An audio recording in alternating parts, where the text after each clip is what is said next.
Assalamualaikum warahmatullahi wabarakatuh. Nah, hari ini kita bersama siswa juga. Hari-hari seperti biasa kita bersama siswa Aceh Training Smartphone di markas. Hari ini siswa lagi kasus yaitu sudah memasuki tahap praktek karena mereka sudah dilewati materi analisa, materi skema belajar skematik manual sudah dilewati. Mereka sekarang harus praktek. Yang mereka praktek adalah harus HP normal. Dari HP normal dimatikan kemudian dihidupkan kembali. Ini mereka sekarang hari ini lagi eksekusi handphone mereka masing-masing, yaitu handphone dari handphone hidup mereka ukur, kemudian bila normal handphonenya kemudian dibuat tidak normal lagi. Setelah tahu tidak normal berapa nilai keluarnya, kemudian mereka buat supaya normal kembali. Nah, ini dia. Begitu juga yang ini dari Aceh Tamiang. Siapa namanya? Zainal. Nah, ini mereka lagi eksekusi dari handphone normal dijadikan tidak normal. Jadi disotkan di jalur apa? Jalur fibat. Nah, kemudian dinormalkan kembali. Ini namanya siapa?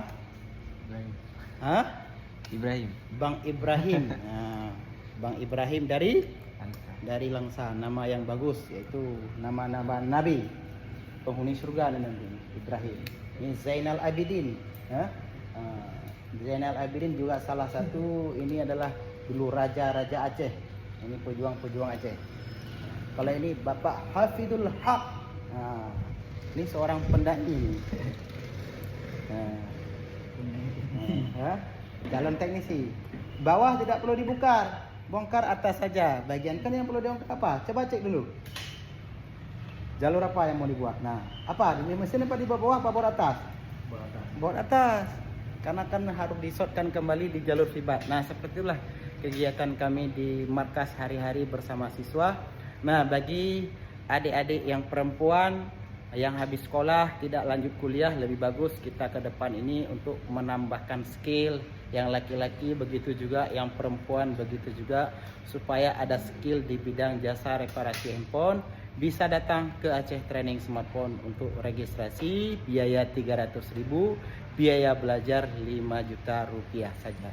Nah, selama belajar yaitu 1 bulan di materi dasar, kemudian dilanjut praktek, kemudian bulan kedua lanjut magang, bulan ketiga lanjut magang. Setelah 3 bulan belum ada izin pulang, silakan belajar sampai capek supaya bisa. Setelah bisa, insya Allah ada lapangan kerja.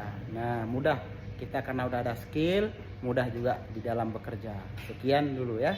Nah, Assalamualaikum warahmatullahi wabarakatuh.